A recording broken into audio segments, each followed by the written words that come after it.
എല്ലാ കേസുകളിലും ജാമ്യം, രാഹുൽ പുറത്തേക്ക്. സെക്രട്ടേറിയറ്റ് മാർച്ചിലെ സംഘർഷവുമായി ബന്ധപ്പെട്ട് രജിസ്റ്റർ ചെയ്തിരുന്ന വിവിധ കേസുകളിൽ ജയിലിൽ കഴിയുന്ന യൂത്ത് കോൺഗ്രസ് സംസ്ഥാന പ്രസിഡന്റ് രാഹുൽ മാങ്കൂട്ടത്തിലിന് എല്ലാ കേസുകളിലും ജാമ്യം. തിരുവനന്തപുരം ജില്ലാ സെഷൻസ് കോടതിയാണ് ജാമ്യം അനുവദിച്ചത്. തിങ്കളാഴ്ച തോറും 6 ആഴ്ച അന്വേഷണ ഉദ്യോഗസ്ഥന് മുന്നിൽ ഹാജരാകണമെന്നതാണ് വ്യവസ്ഥ. മറ്റ് 2 കേസുകളിലും രാഹുലിന് ഇന്നലെ ജാമ്യം ലഭിച്ചിരുന്നു. ഇപ്പോൾ പൂജപ്പുര സെൻട്രൽ ജയിലിലാണ് രാഹുൽ ഉള്ളത്.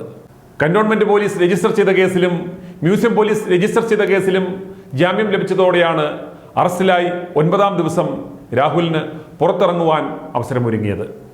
ജയിൽ മോചിതനാകുന്ന രാഹുലിന് വൻപിച്ച സ്വീകരണമാണ് ഇന്ന് വൈകിട്ട് യൂത്ത് കോൺഗ്രസിന്റെ ആഭിമുഖ്യത്തിൽ തലസ്ഥാനത്ത് ഒരുക്കുവാൻ പോകുന്നത്. പൊതുമുതൽ നശിപ്പിച്ചു, പോലീസിനെ ആക്രമിച്ചു തുടങ്ങിയ കുറ്റങ്ങൾ ചുമത്തപ്പെട്ടാണ് രാഹുൽ അറസ്റ്റിലായിരുന്നത്.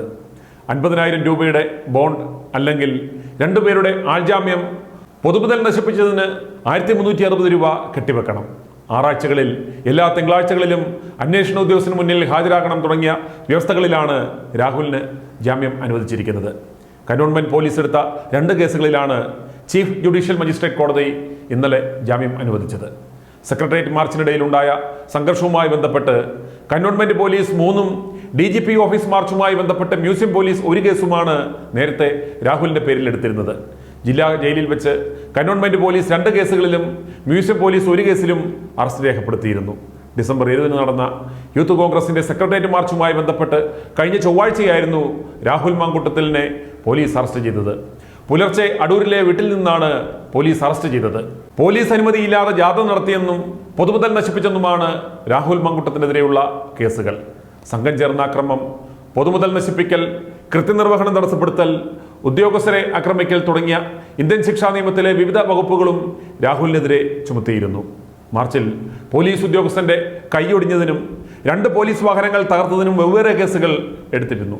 ഇതോടെയാണ് ഒരേ സംഭവത്തിൽ 3 കേസുകൾ ഉണ്ടായത്. കഴിഞ്ഞ 9-നാണ് രാഹുൽ മാങ്കൂട്ടത്തിലിനെ വീട്ടിൽ നിന്നും പോലീസ് അറസ്റ്റ് ചെയ്തത്. ആദ്യം നൽകിയ ജാമ്യാപേക്ഷ Thiruvananthapuram judicial first class magistrate കോടതി തള്ളിയിരുന്നു. തുടർന്ന് രാഹുലിനെ ഈ മാസം 22 വരെ റിമാൻഡ് ചെയ്തു. ശേഷം തിരുവനന്തപുരം സെഷൻസ് കോടതിയെ സമീപിക്കുകയായിരുന്നു. പിണറായി രാഹുലിനെ അറസ്റ്റ് ചെയ്ത് പകവിട്ടാൻ നോക്കിയെങ്കിലും 9 ദിവസം രാഹുലിനെ തുറങ്കലിനടയ്ക്കുവാൻ സാധിച്ചുവെങ്കിലും ഈ അറസ്റ്റോടുകൂടി രാഹുൽ മാങ്കൂട്ടം എന്ന യുവനേതാവ് പാർട്ടിയിലും കേരള രാഷ്ട്രീയത്തിലും ഒരു അനിഷേധ്യ നേതാവായി മാറുന്ന കാഴ്ചയാണ് നാം കാണുന്നത്. പിണറായി വിജയന്റെ നവചോർല യാത്രയിൽ VD സതീശന്റെ നേതൃത്വത്തിലുള്ള കോൺഗ്രസ് നേതൃത്വം തുടക്കത്തിൽ നനഞ്ഞ പടക്കം പോലെ നിന്നപ്പോൾ ശക്തമായ പ്രതിഷേധം തീർത്തത് രാഹുൽ മാങ്കൂട്ടത്തിന്റെ നേതൃത്വത്തിലുള്ള യൂത്ത് കോൺഗ്രസ് പ്രവർത്തകരായിരുന്നു. യൂത്ത് കോൺഗ്രസ് പ്രവർത്തകർ പിണറായി പോലീസിന്റെയും പാർട്ടി ഗുണ്ടകളുടെയും അടികൊണ്ട് പൊളഞ്ഞപ്പോൾ പോലും ആദ്യഘട്ടങ്ങളിൽ മിണ്ടാതിരുന്ന VD സതീശനും സംഘവും ഒടുവിൽ രാഹുലും സംഘവും കളം കൈക്കലാക്കിയപ്പോൾ പതുക്കെ രംഗപ്രവേശം ചെയ്യുകയായിരുന്നു. എന്നാൽ നവചോർല യാത്രയുടെ സമാപന ദിവസം നടന്ന DGP ഓഫീസ് മാർച്ചിൽ കോൺഗ്രസിലെ മുതുകിളവന്മാർ ഇറങ്ങി കുളമാക്കി.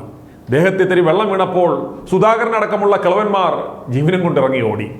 കേസിലെ 1ാം പ്രതിയായ പിണറായിയുടെ ചുണ്ണിക്കുട്ടനെ പോലീസ് അറസ്റ്റ് ചെയ്യാതിരുന്നതും കേസിലെ 4ാം പ്രതി മാത്രമായിരുന്ന രാഹുൽ മാങ്കൂട്ടത്തിലിനെ തിരഞ്ഞുപിടിച്ച് അറസ്റ്റ് ചെയ്തതിൻ്റെയും കാരണങ്ങൾ കേരളത്തിലെ അരിയാഹാരം കഴിക്കുന്ന എല്ലാ ജനങ്ങൾക്കും മനസ്സിലായി കഴിഞ്ഞു. i2i News, an eye for truth. i2i News subscribe ചെയ്തിട്ടില്ലാത്തവർ ഇപ്പോൾ തന്നെ സബ്സ്ക്രൈബ് ചെയ്യുക. നോട്ടിഫിക്കേഷൻ ലഭിക്കുവാൻ ബെൽ ബട്ടണും അമർത്തുക.